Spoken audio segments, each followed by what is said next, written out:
The wind that swept across Stillwater carried the smell of cinders, long after the fire had died. They still called her Mary Colton, but in town whispers she was only the Ash Widow. Her house was gone, a blackened ribcage of beams that creaked in the night. Her barn? A heap of char and twisted iron.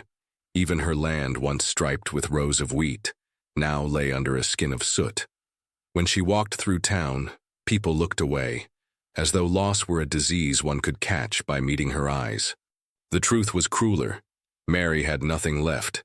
Not her husband lost to fever, not her 2 boys buried before spring. Only ashes, ashes and silence. Stillwater was a place that fed on silence.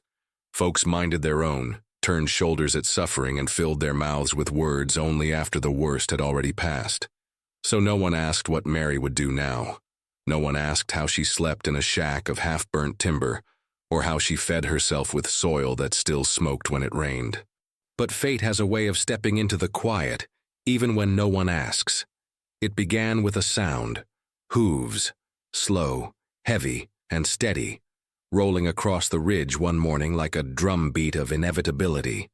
The shopkeeper squinted first, hand over brow. Then came the blacksmith pausing at his anvil. Children ran into the street pointing. A rider, a lone man on a dust-stained horse. But he wasn't alone. Behind him trailed a wagon, its wheels groaning, canvas patched and sun-bleached. Inside that wagon sat 12 pairs of eyes. Children. Their clothes were rags, their faces hollow, streaked with dirt and fear. A boy no older than 6 clutched the hand of a toddler, while an older girl sat stiff and upright, watching the town with a gaze too old for her years. The rider did not tip his hat. He did not call a greeting. He only guided the wagon into the square and let the horses stop before the well. The people of Stillwater gathered fast. Curiosity was the only thing they had in abundance. "Who is he?" someone whispered. "Where's he headed? Those can't all be his." But the man gave them no answers. He swung down from the saddle, boots crunching in the dust, and for a moment he simply stood. Broad shoulders, hat low, silence so thick you could hear the children breathing. Then his voice came, low and certain. "Where's the widow?" No name, no explanation. Only that. The crowd stiffened. Eyes shifted, one to another until they all turned the same way, toward Mary Colton.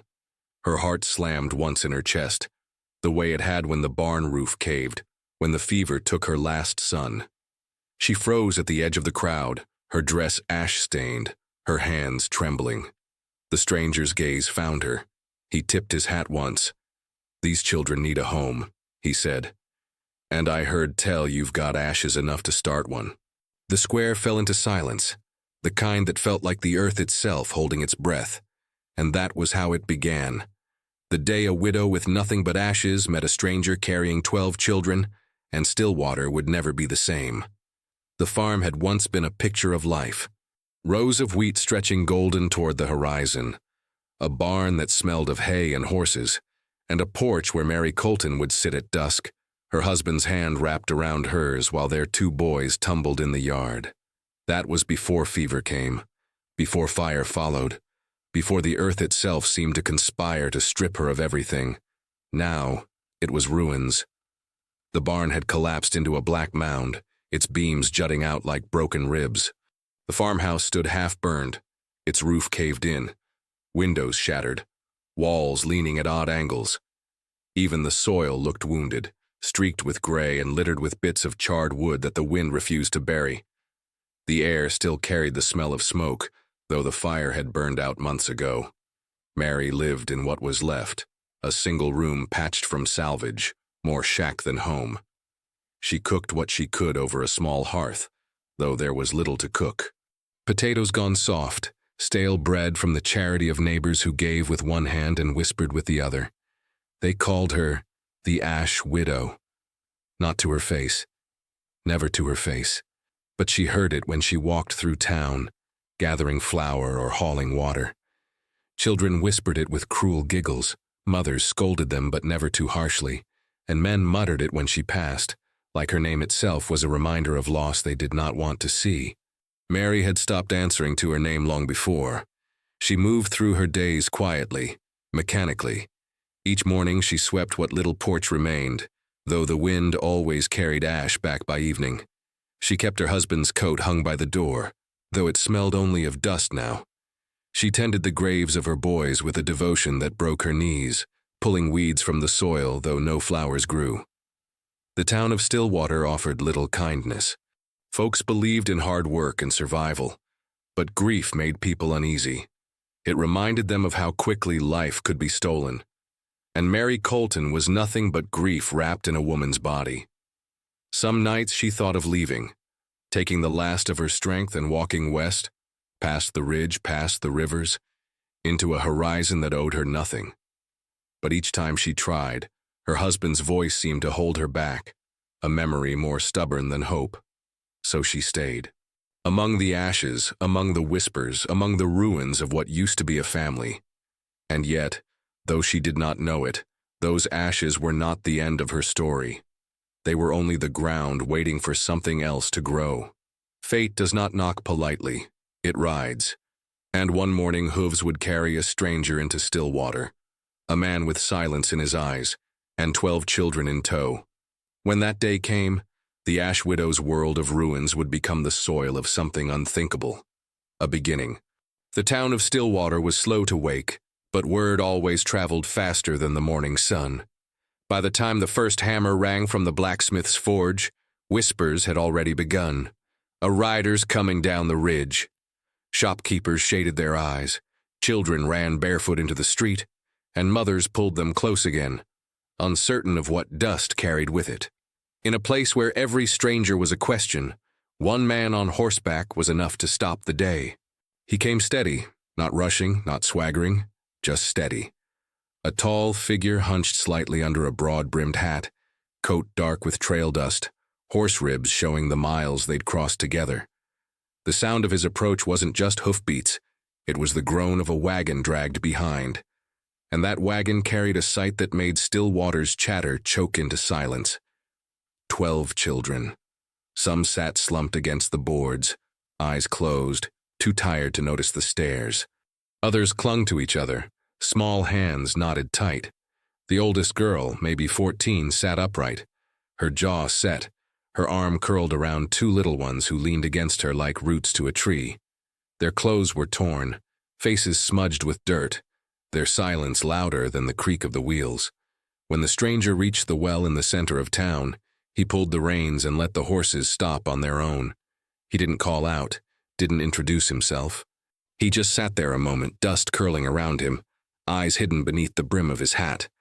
The crowd thickened fast. "What's he doing with all those kids?" a woman whispered. "They can't be his. God help him if they are." The sheriff appeared from the porch of his office, thumbs hooked in his belt, eyes narrowing. The pastor followed, folding his hands like he could pray answers from the dust. Even the blacksmith stepped forward, hammer still in hand.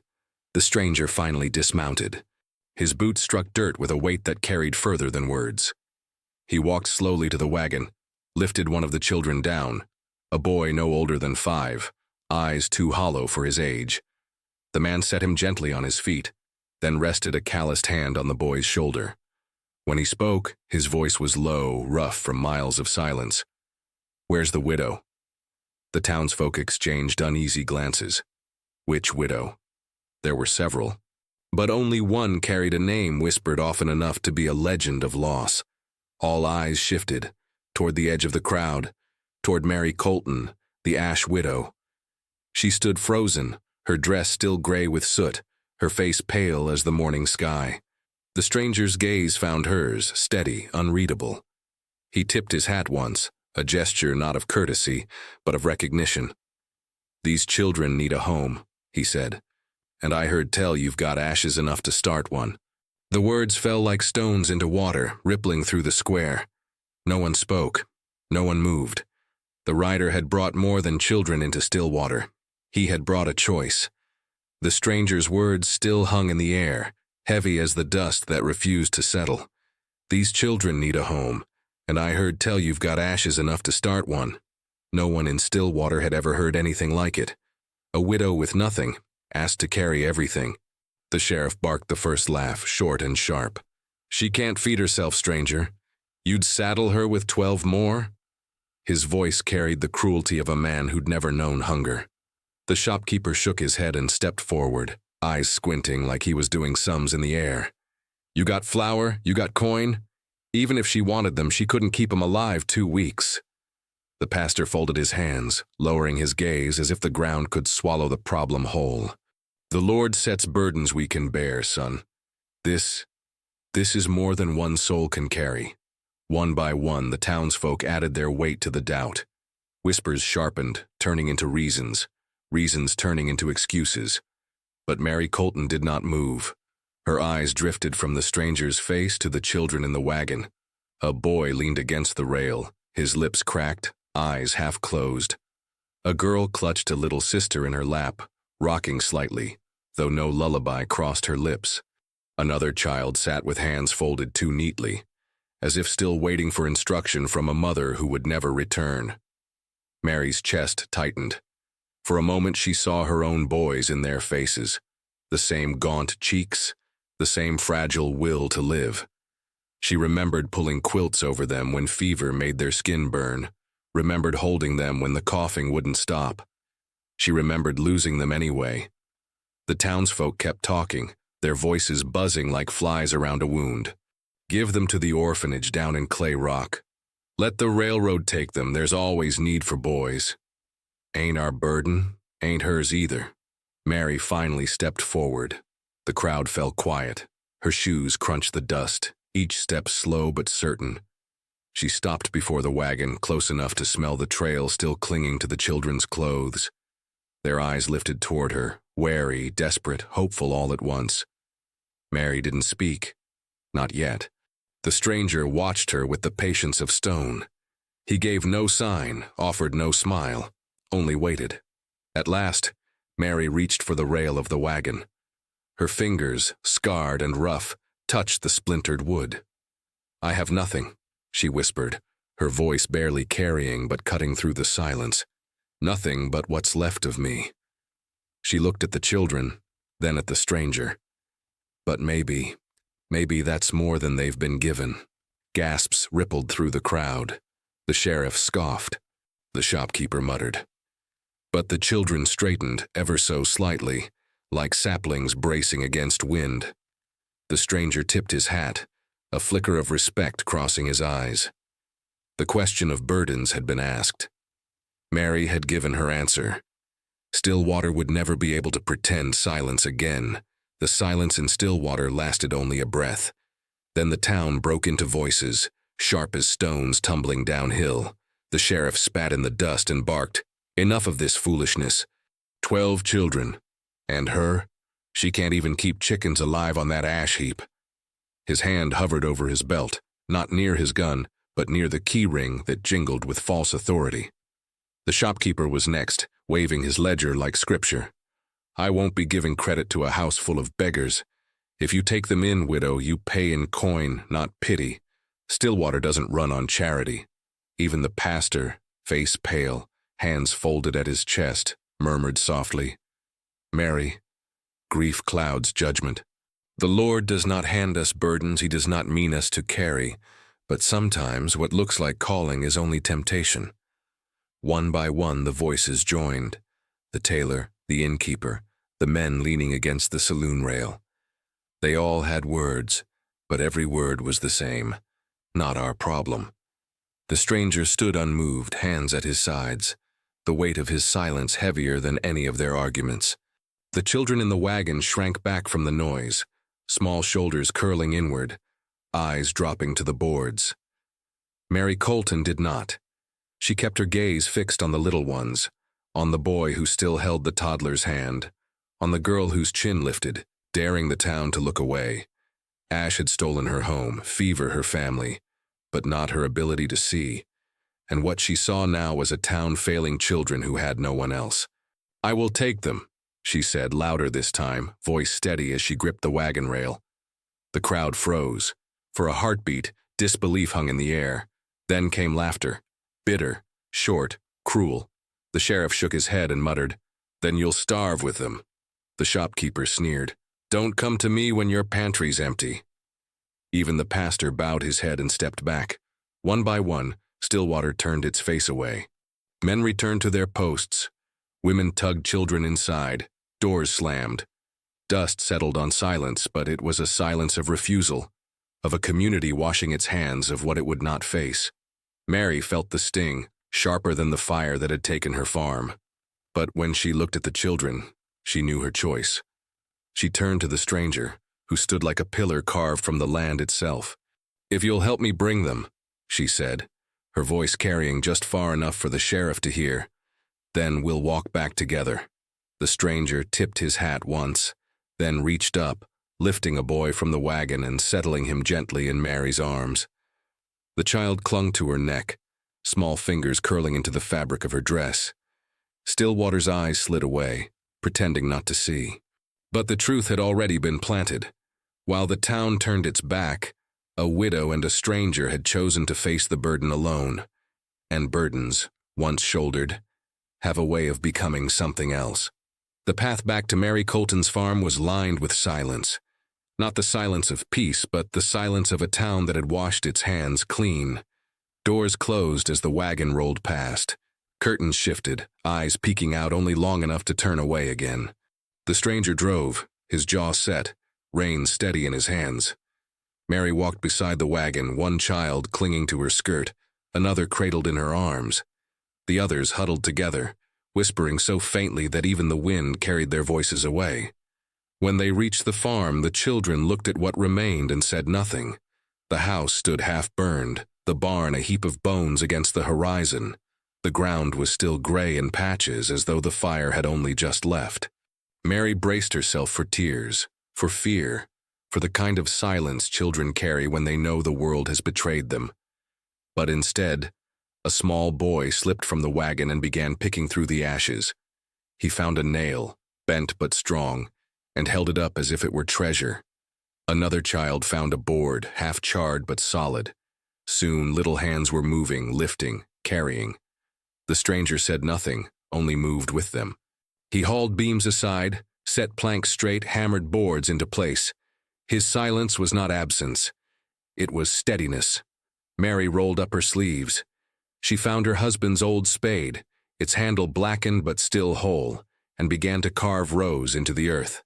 Ash clung to her dress. Her hands blistered quick, but when she looked back, small footprints followed hers. The children planted stones at first, then seeds she found at the bottom of a tin. The rows were crooked, uneven, but they were rows. By the week's end, the farm was no longer quiet. Laughter had cracked open the silence. Broken beams had become benches. Charred ground had become garden rows. The shack, patched with boards and canvas, had become a place where 12 children could sleep without fear of the night. At dusk, Mary would sit on what remained of the porch. The stranger sharpened tools by lantern light, his face calm, as though labor itself was the only language he needed. The children gathered close, some chasing fireflies, others curled against Mary's side, their breathing soft with a peace they had not known in too long. Yet Stillwater whispered, "What kind of man rides with 12 children? Where's their mother? What debt follows him?" The questions rippled through the saloon, the church, the market. But Mary let them whisper. She had no answers, not yet. She only knew that ashes, once thought barren, now carried voices, laughter, the sound of something alive. And perhaps, she thought as the lantern burned low, ashes were never an end. They were the ground waiting for seed. The days had fallen into a rhythm. Work at sunrise, laughter by midday, and exhaustion softened by a thin supper when the light turned gold. For the first time in months, Mary Colton felt the weight of grief loosen, just enough to let something else breathe. But peace has a way of warning before it breaks. It was late afternoon when the sky changed. Clouds gathered low and bruised, staining the horizon with copper and shadow. Mary was weeding the crooked garden rows when she felt it. The hush, the shift in the air, the stillness that always came before a storm. Only this storm carried hooves. Dust plumed at the far ridge. At first just a smear against the setting sun, then shapes, riders, moving slow, steady, deliberate. Mary rose, her hands tightening on the spade as if it could defend anything more than roots. "Whit," she whispered, though she didn't know why she spoke his name like she'd always known it. The stranger was near the corral, hammer in hand, mending a rail. He froze mid-swing, his body tensing, his jaw hardening like a man who had expected this moment. The children saw next. One by one, their play fell silent. The little ones clung to each other, wide-eyed. The older girl gathered them fast, pushing the smallest toward the house, her face pale but determined. "Who are they?" Mary asked, her voice low, urgent. The stranger, Whit Kane, though few dared use his name, didn't look at her. His eyes stayed on the ridge, measuring distance, counting riders. 3, maybe 4. Not charging, not fleeing, just drifting down like shadows on horseback. "They ain't neighbors," he said at last. His voice carried the weight of years buried deep. "They're following." Mary's stomach knotted. She looked at the wagon that had carried 12 children into Stillwater. The way the little ones still flinched at sudden noises, the way none of them asked about home. She had wondered before, but now the truth pressed close, sharp as a blade. Someone wanted them back. The riders drew nearer. Mary saw the flash of metal on their belts, the way their coats were too fine for drifters, too careless for lawmen. Men who carried confidence the way others carried scars. The stranger finally turned to Mary. His eyes, usually steady as stone, burned with something harder, warning. "Get them inside," he said. She didn't argue. She gathered the children, her voice shaking but firm, and ushered them into the shack patched with canvas and hope. The oldest girl stayed by the door, clutching a broom like a weapon, while the boys dragged buckets of water closer as if instinct told them fire followed these men. Outside, Whit stood alone by the corral, hammer still in hand, his shadow long in the dying light. The riders slowed at the fence line, their horses tossing heads, snorting into the dust.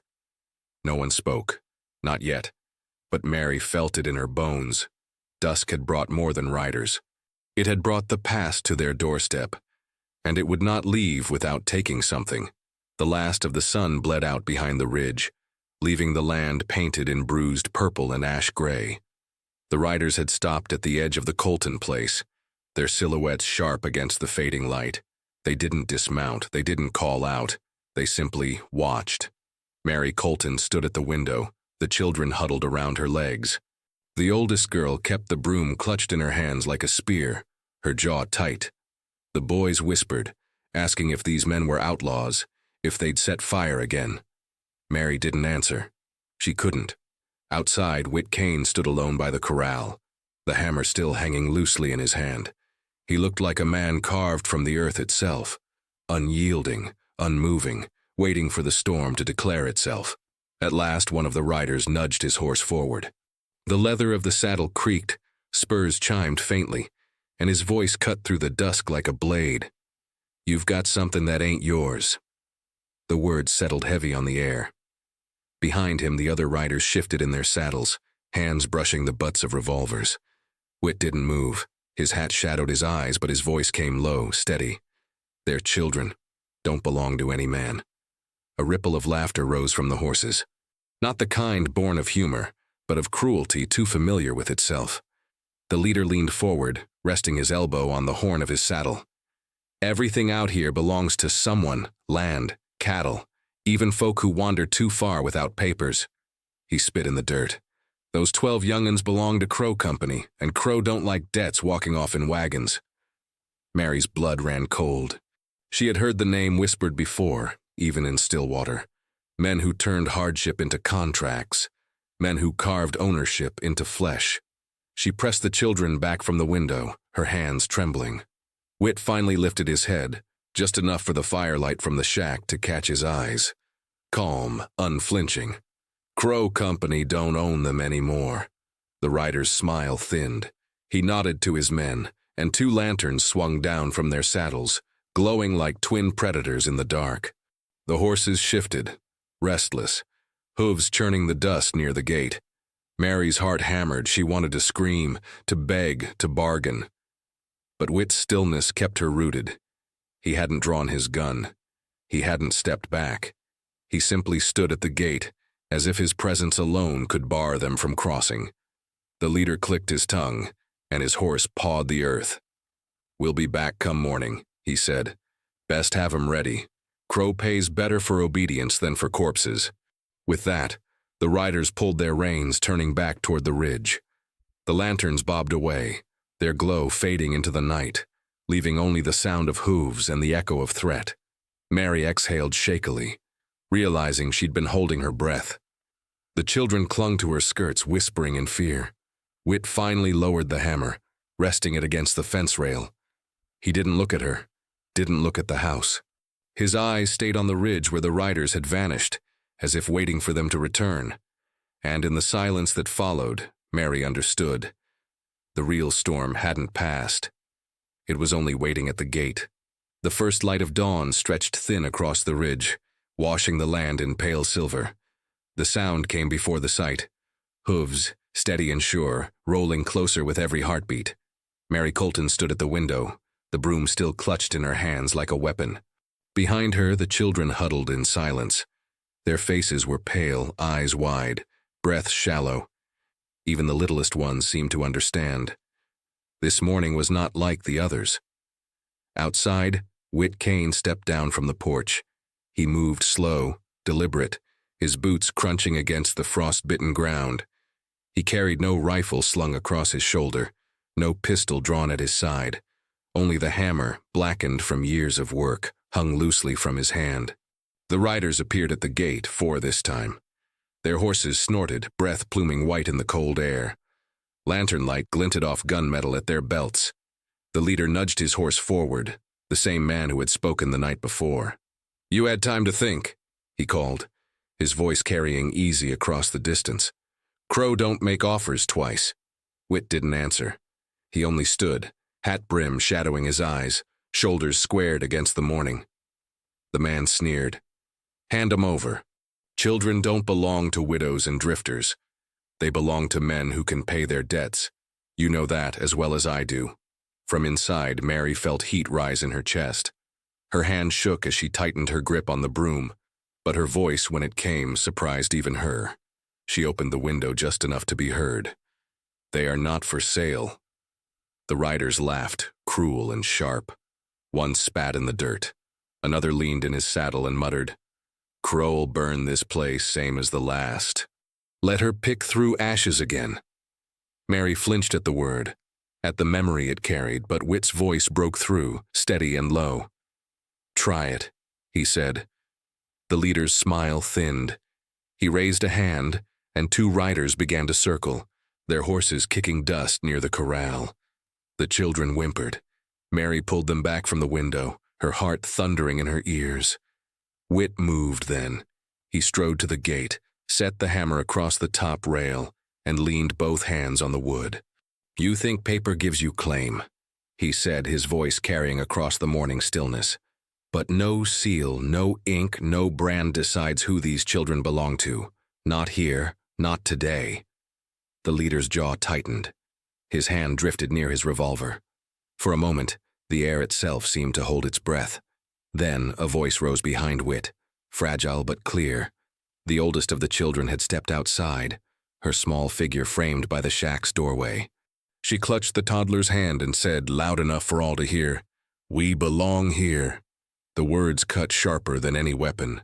Silence followed, heavy, waiting. The next move would decide everything. The dawn had come.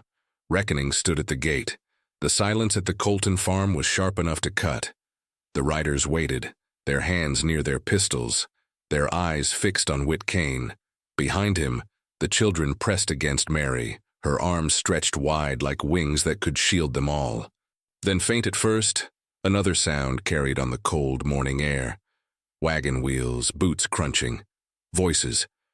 From the ridge road came townsfolk, one by one at first, then in clusters. The blacksmith with soot still on his hands, the shopkeeper with his ledger tucked under his arm, the pastor clutching his Bible like a shield. They had not come to fight, not yet. They had come because silence had grown heavier than fear. The riders turned, unsettled by the growing crowd. The leader spat in the dirt. Best you all scatter. Crow Company's got no quarrel with Stillwater, only with what belongs to us." The sheriff appeared then, pushing through the crowd, his badge glinting faintly in the new sun. He cleared his throat, but his voice cracked when he spoke. "Now, let's keep this civil. Crow's got papers, contracts. The law don't argue with ink." Whit's jaw clenched. He lifted the hammer from the fence rail and let it rest against his shoulder. "The law's one thing," he said evenly. "What's right is another." The shopkeeper shifted uncomfortably, murmuring, "Right don't put bread on the table." But beside him, the widow blacksmith stepped forward, her eyes hard as tempered steel. "Bread's no good if we let children be dragged back to chains." The pastor raised his Bible. "The good book don't call a child property." A murmur rippled through the crowd. Stillwater had hidden behind shutters and whispers for too long. Now the choice stood naked before them. Silence or defiance. The leader of the riders smirked, trying to shatter the moment. "All you farmers, preachers, widows, you think Crow fears your words? Paper don't burn easy, but houses do." He jerked his chin toward Mary's shack, toward the fragile rows of seedlings pushing through the ash. Mary's heart slammed against her ribs, but her voice broke free before fear could cage it. "Then you'll burn us all," she said. "Because if you take these children, you take us too." The oldest girl clutched her hand and added, "We belong here." Her small voice carried further than any sermon. The crowd shifted again, louder this time. Men muttered, women nodded. The blacksmith raised her hammer high. "Then let them burn me first." The sheriff froze, torn between the badge on his chest and the weight of the people pressing behind him. For the first time in years, his silence cracked. He turned toward the riders, his jaw tight. "Stillwater won't stand aside," he said. The words hung heavy in the air. The riders cursed under their breath, their confidence wavering. They had come to claim property. Instead, they faced a town ready to pay the price of breaking its own silence. And for the first time, Crow Company met something it couldn't buy. A line drawn in the dust, held by voices once too afraid to speak. The days after the riders left were heavy with silence. Not the fearful silence that once smothered Stillwater, but the kind that comes after a storm, when people hold their breath to see if the sky will split again. Mary Colton woke each morning with the same question pressing her chest. Would Crow return today? Yet each dawn that passed without the thunder of hooves was another chance to build, to breathe. The children moved like seedlings pushing through hard soil. Their eyes, once hollow, brightened with laughter that cracked the ash-stained air. The youngest toddled barefoot through the rows, giggling at fireflies. The older ones learned quickly, fetching water, mending fences, patching walls. Every nail they hammered, every seed they planted seemed to stitch the farm back together, and Mary with it. Whit Kane stayed close, though he spoke little. He rose with the sun, his shadow long across the fields, working side by side with the children as though silence itself could teach. His hammer struck steady, shaping wood into walls, rails into fences. To the children, he became something more than a stranger, a guide, a route. The town of Stillwater, once quick to turn its back, began to turn toward them. The blacksmith arrived with iron nails forged by her own hand. The pastor brought seed, his voice gentler now when he prayed over the rows. Even the shopkeeper, ledger forgotten, delivered flour and salt with only a nod. They did not speak of charity. They spoke of neighbors. Mary watched this with wonder. Once she had been the ash widow, a woman pitied, ignored, dismissed. Now she was Mary again. Not whole, but not alone. One evening, as the sun melted into copper along the horizon, she stood at the edge of the field. The earth, once black and lifeless, now sprouted fragile shoots of green. She knelt, pressing her fingers into the soil. The smell of ash was still there, faint but present, mingled now with the scent of new life. Whit stepped up behind her, silent as always. She looked back at him, her hair tangled, her hands dirty, but her eyes alive in a way they had not been in years. "This ground should be barren," she whispered. Whit crouched beside her, his voice low, rough. "Ash feeds roots, if you give it time." She held his gaze, a warmth spreading through her chest. And if the fire comes again? His answer was simple, as all his answers were. Then we build again. The children's laughter rose behind them, sharp and bright against the twilight. Mary closed her eyes, letting it wash over her. For the first time since the fire, the sound did not hurt. It healed. Stillwater had seen ashes. It had seen silence. But now it had witnessed something else. How roots can take hold even in burned soil. How family can grow not from blood, but from choice. And Mary knew then. Her story was no longer about what she had lost. It was about what she had planted. Ashes were not the end. They were the beginning.